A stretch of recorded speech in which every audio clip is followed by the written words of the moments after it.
4 generations, 27 lakh sold units. That's the story of Maruti Suzuki's Dzire, earlier known as Swift Dzire.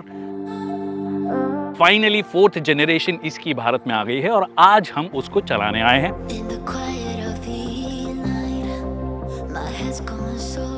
क्या बड़े positives हैं और क्या बड़े नेगेटिव्स हैं fourth generation Maruti Suzuki Dzire के। नमस्कार खमागणी दिव्य सज्जनों, मेरा नाम है विकास योगी, आप देख रहे हैं ऑटो योगी और आज हमारी सवारी न्यू मारुति सुजुकी डिजायर होगी।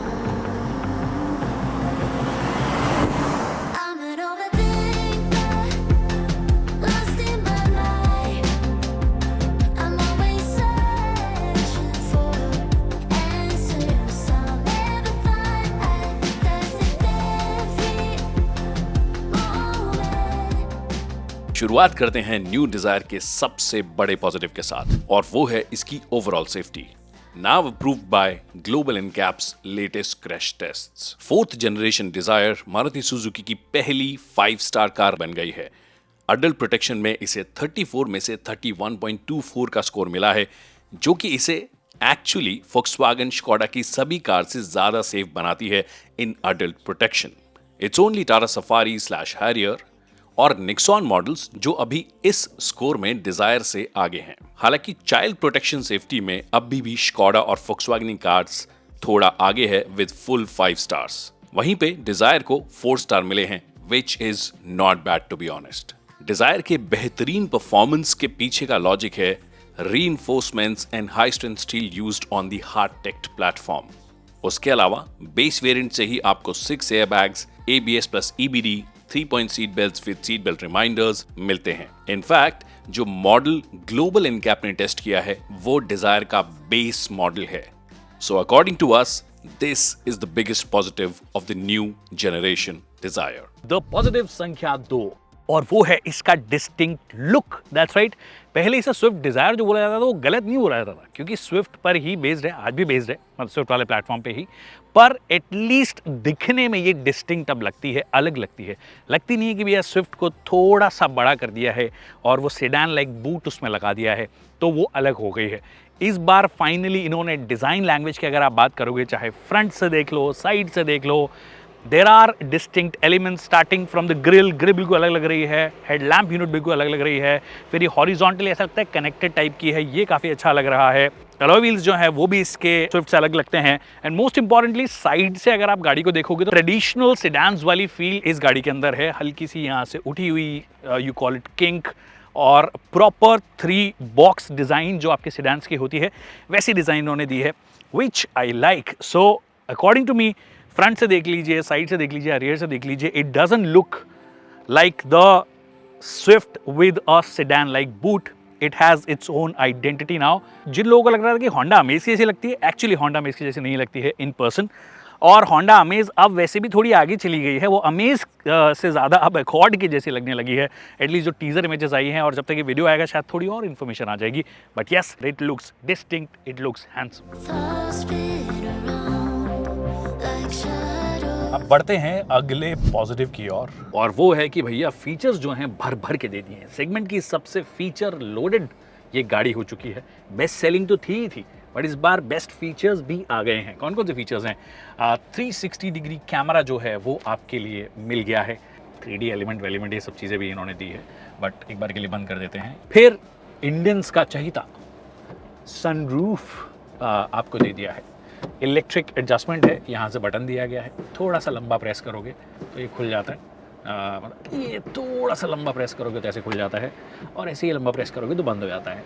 बट करना क्यों है, इंडियन क्लाइमेट कंडीशन में बहुत ज़्यादा मददगार ये चीज़ नहीं है और वैसे भी जो लोग हैं वो एक ही काम में लेते हैं, जो मैं हमेशा बोलता हूँ, अपने बच्चों को सुखाने के लिए, अपनी जुल्फ़ों को सुखाने के लिए, या रील्स बनाने के लिए, या फालतू के जितने भी काम आप गिनवा सकते हो उनके लिए। बट दे दिया गया है क्योंकि Indians want it, so it's there. उसके अलावा ट्रैक्शन कंट्रोल है, क्रूज कंट्रोल है, इंजन स्टार्ट स्टॉप बटन है, एक बड़ी 9 इंच की टच स्क्रीन आपको दे दी गई है जो कि वायरलेस एंड्रॉइड ऑटो और एप्पल कारप्ले कनेक्ट करती है, वायरलेसली कनेक्टेड भी है, एंड्रॉइड ऑटो कनेक्टेड है यहाँ पे, तो आपको ये शायद क्लियरली नज़र आ रहा होगा। जी हाँ, ये कनेक्टेड है। बेजल्स वगैरह थोड़ी सी ज़्यादा है, बट येस 9 इंच की टच स्क्रीन आपको दे दी गई है। फिर हाफ डिजिटल हाफ एनालॉग आपके लिए इंस्ट्रूमेंट क्लस्टर दे दिया गया है। जो भी चीज़ें बेसिकली आपको चाहिए वो सब चीज़ें आपको यहाँ पे मिल जाती है। और अब फाइनली इसके साथ में आपको TPMS भी मिल गया है। हालांकि वो सिर्फ स्क्रीन पे दिखाई देता है, यहाँ पे दिखाई देता तो ज़्यादा काम की चीज़ हो जाती। So yes, it's loaded and it's a big positive. अब बढ़ते हैं अगले पॉजिटिव की ओर। बहुत अच्छे खासे टाइम के लिए पीछे बैठ के देखा है, आगे बैठ के देखा है, और एक चीज़ जो समझ में आई है वो ये है कि राइड क्वालिटी जो है इस गाड़ी की is the benchmark in the segment right now. There is nothing, when I say nothing, nothing comes close to this when it comes to ride quality. In fact कई एक सेगमेंट ऊपर की जो गाड़ियाँ हैं उनमें भी इतनी अच्छी ride quality specially for the rear passenger नहीं मिलता है। दैट मीन्स सस्पेंशंस में काम किया गया है, डैम्पनिंग में काम किया गया है, ओवरऑल ट्यूनिंग उस हिसाब से रखी गई है कि अगर आप पीछे भी बैठे, क्योंकि ये गाड़ी में पीछे बैठने हैं लोग और आगे भी बैठने हैं, तो अगर आप पीछे भी बैठे हो तो आप बहुत ज़्यादा जोल्ट्स जो आपके बम्प्स होते हैं वो फील नहीं करोगे, बहुत ज़्यादा झटके जो हैं वो आप बहुत ज़्यादा फील नहीं करोगे। ग्लाइड करती है अच्छे से। अगर आप स्लो स्पीड हो तो बहुत ही अच्छा है। हाई स्पीड में भी थोड़ा सा ख़राब रास्ते पे जा रहे हो तो इतना ज़्यादा अनसेटलिंग आपके लिए नहीं होगा। It's very comfortable. और एक सफोमीटर होते हुए भी अगर आप लंबे भी हो तो 2-6 फुट के बंदे आगे और पीछे बैठ सकते हैं। मेरे फर्स्ट लुक वीडियो में मैंने करके दिखाया था, वो सेम फुटेज मैं यहाँ पे लगा दूंगा। ललित आगे बैठे थे और उसके बाद में वो पीछे बैठे थे, तो 2-6 फुट के बैक टू बैक लोग बैठ सकते हैं। और उसके बाद में जैसे कि ये अभी ऐसी रंबल स्ट्रिप्स आएंगी या फिर अगर आपके स्पीड ब्रेकर्स आएंगे, you will be more than comfortable here. I see no problem to be honest. हाँ ठीक है, कब थाई सपोर्ट जो है वो थोड़ा सा बेटर हो सकता था for sure, no doubt about it, but ride quality के मामले में तो it is the benchmark in the segment right now.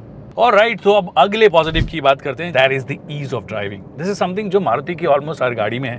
आप किसी भी गाड़ी में बैठिए, ऐसा लगता नहीं है कि हाँ आपका लर्निंग कर्व बहुत बड़ा होने वाला है। आई थिंक उसके पीछे एक लॉजिक ये भी है, मोस्ट लोग जो गाड़ी चलाना सीखते हैं वो मारुति की गाड़ी से ही सीखते हैं। इनफैक्ट हम लोगों ने मारुति से ही सीखा है। आज भी जो ड्राइविंग स्कूल्स वाले हैं वो मारुति से ही सिखाते हैं, मोस्टली वैगनआर से सिखाते हैं। और फिर उसके बाद मारुति की किसी भी गाड़ी में आते हो तो आपको बहुत फेमिलियरिटी लगती है। तो एक वो भी फैक्टर है आई थिंक, एंड समहाउ वो एक इतना बड़ा इनिशिएटिव है जो शायद क्रेडिट हम देते नहीं हैं, बट उसकी वजह से जो लोग गाड़ी मारुति में सीख रहे हैं वो लोग जाके मारुति ही खरीद रहे हैं, because they became comfortable with it, and this is something that other brands also may look into. But anyway, ease of driving overall वैसे भी अगर इस गाड़ी की भी बात करो, मतलब इवन इफ आपने मारुति से नहीं सीखा है, इट्स वेरी ईजी ऑनेस्टली।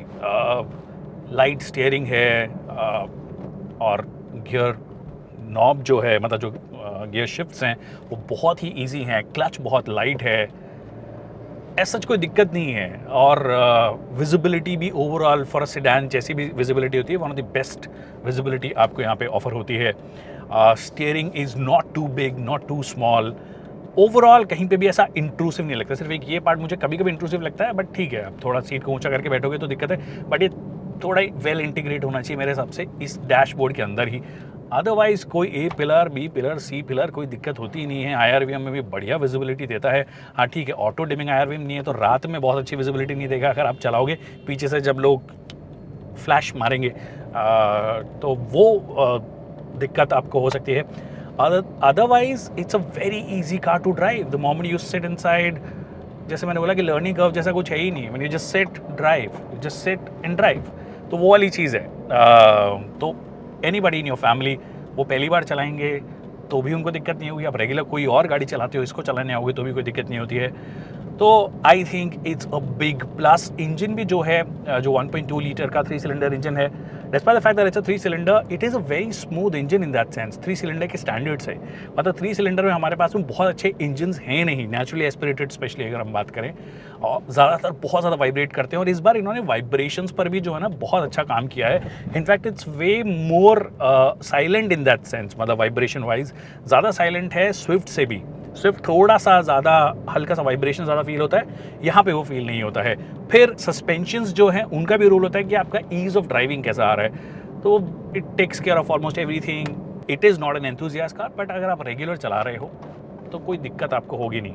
और राइट, तो अब अगले पॉजिटिव की बात करते हैं जिसकी वजह से मारुति सुजुकी यूं धड़ल्ले से बिकती है, और वो है mileage, mileage, mileage, fuel efficiency. जी हाँ, कितना देती है? बहुत सारा देती है भाई साहब। पहले तो क्लेम फिगर जो हैं वो ही इतने बड़े हैं। आप पेट्रोल ले लो लगभग 25 के आसपास है, अगर आप पेट्रोल एएमटी लोगे तो 26 के आसपास है, अगर आप सीएनजी ले रहे हो तो 33 के आसपास है। तो भयंकर फिगर्स हैं। आज हमने कोई माइलेज टेस्ट वगैरह नहीं किया, बहुत लोगों ने कर लिया होगा, बट मुझे पूरी उम्मीद है कि ईजिली आप शहर में इस गाड़ी से 18 से 20 के एमपीएल की फ्यूल एफिशिएंसी निकाल सकते हो। नॉर्मल पेट्रोल भी ले रहे हो, सीएनजी भी नहीं ले रहे हो, एएमटी भी नहीं ले रहे हो, मैनुअल के अंदर आप इतना निकाल लोगे। और सीएनजी तो फिर अलग तबाही लेवल है। तो ये एक बड़ा पॉजिटिव है जो इनके लिए काम करता है। आप में से बहुत सारे लोग क्रिटिसाइज़ कर सकते हैं मारुति सुजुकी माइलेज पे बहुत ध्यान देते हैं, बट एक्चुअली माइलेज पे ध्यान तो गवर्नमेंट भी दे रही है। आप ये जो नए नए नॉर्म्स ला रहे हो, ज़्यादा फ्यूल एफिशिएंट गाड़ियाँ बनानी है आपको, इसीलिए 3 सिलेंडर्स की तरफ जाना पड़ रहा है, कई सारी चीज़ें कर रहे हैं। तो mileage is still a big concern among most buyers in the country, and that's why Maruti Suzuki is still leading the market. और उस चीज़ में मारुति कभी कोई किंतु परंतु करती ही नहीं है, तो वो चीज़ आपको यहाँ पे भी नज़र आती है।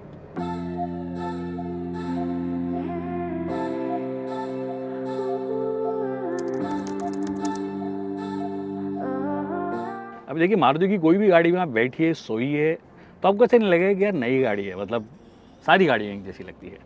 आप कोई भी चीज़ को देख लीजिए, अंदर आओगे, हाँ ठीक है, अब ये वाली जो डिज़ाइन लैंग्वेज है बहुत टाइम हो गया आए हुए, बट अब हर गाड़ी में आ गई है। कोई यूनिकनेस नहीं है। मतलब ये सेम स्टीयरिंग मिलती है, सेम आपको टच स्क्रीन मिलता है, ये सेम एसी का लेआउट मिलता है, सेम आपको एसी वेंट्स मिलते हैं। वहाँ वाले नहीं, यहाँ वाला भी जो एसी वेंट है, मतलब ये ऑल्टो के अंदर जो आगे दिया जाता है, ये यहाँ पे पीछे दे दिया जाता है। पावर विंडोज़ के बटन्स हैं, विंडोज़ के बटन्स हैं, हर एक पैनल है वो आपको सेम मिलता है। इनफैक्ट ये भी आपको सेम मिलता है। तो कोई अलग यूनिकनेस वाली बात नहीं है। तो मेरे हिसाब से एक तो आइडेंटिकल लगना अपने आप में नेगेटिव हो सकता है कि मान लीजिए कि मेरे को सेडान चाहिए, I want it to be distinct, but it doesn't look distinct. दूसरा, पार्ट शेयरिंग जो है अपने आप में, ये एक अलग से नेगेटिव हो गया। पार्ट शेयरिंग इतनी ज़्यादा करते हैं हर जगह, मतलब यू टच एनीवेयर, ये जो है ना, ये भी मतलब चेंज नहीं करते हैं। ये सनवाइज़र जो है आपका, वो भी सेम रहता है, उसकी मोटाई भी कम नहीं होती है। सीट्स जो हैं, स्विफ्ट हो या इसमें हो, ये गद्देदार सीट्स एक जैसी लगती है, दोनों में सीट्स भी अलग नहीं है। ऑल्सो एक नेगेटिव यहाँ पे मैं मेंशन कर देता हूँ कि क्योंकि लाइट वेट है तो इसको मेंटेन करना थोड़ा सा मुश्किल होता है। Specially somebody is going to be driving it every day, और ऐसी गाड़ी को रोज़ ही चलाते हो आप, तो इसको मेंटेन करना थोड़ा सा ज़्यादा मुश्किल होगा।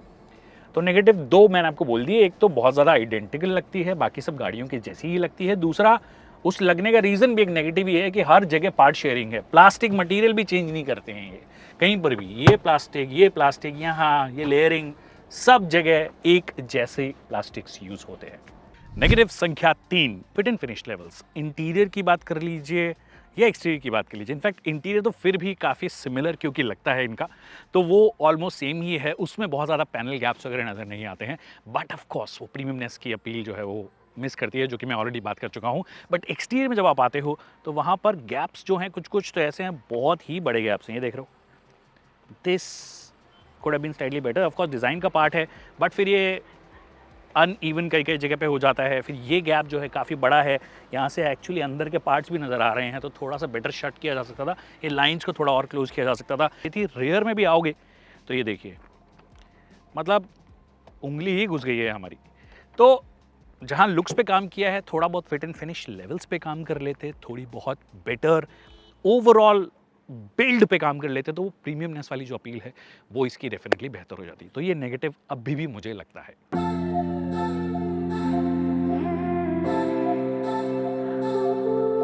If you are an enthu cutlet, मतलब एंथुजियास्ट किस्म के अगर आप हो, तो पहली बात तो आपको मारुति लेनी नहीं है।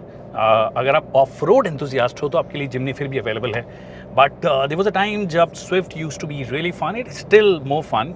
बट अगर आप एंथू कटलेट प्रजाति में अभी भी आते हो, then Dzire is not the car for you, और जो कि मेरे हिसाब से इसका लास्ट नेगेटिव आप बोल सकते हो। वैसे जो इसका बायर है वो एक्चुअली एंथुजियास्टिक बायर है भी नहीं, और क्यों मारुति सुजुकी इतना दिमाग लगाई कि मैं एंथुजियास्ट को सर्व करूं, हम लोग एंथुजियास्ट को सर्व करें, जबकि एक्चुअल बायर जो है, जो रियल बायर है इंडिया का, उसको इन सब चीज़ों से मतलब नहीं है।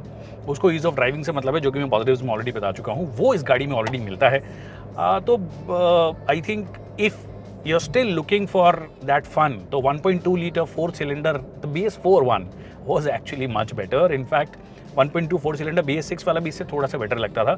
ये थोड़ा सा डाइल्यूटेड आपको लगेगा. डाइल्यूटेड इन द सेंस कि अगर आप स्विफ्ट में भी ये Z12 चलाते हो और इसमें अगर आप वो चलाओगे वो Z सीरीज वाला इंजन, तो एक्चुअली स्विफ्ट में वो ज़्यादा एनर्जेटिक फील होता है, यहाँ पे वो और कम फील होता है. तो अगर आपको वो हायर स्पीड्स पे जाना है, then you keep pushing it like I am trying to do it. और ये थर्ड गियर है. थर्ड गियर इज जनरली आपको सबसे फन वाला गियर होता है, तो वो चीज़ नहीं मिली है आपको यहाँ पे. तो if like I said you are one of those जिनको परफॉर्मेंस बहुत अच्छी चाहिए, देन लुक एल्सवेयर. इनफैक्ट ये पूरा सेगमेंट ही थोड़ा ठंडा है. आप चाहे ऑरा की बात कर लीजिए, और अमेज का 1.2 तो महान है, वो बहुत ही ज़्यादा ठंडा है. तो ये पूरा सेगमेंट ही ऐसा है. लुक एल्सवेयर, आप वो स्लाविया, वर्टूस, वर्ना वाला सेगमेंट जो है उसमें फिर भी जा सकते हो.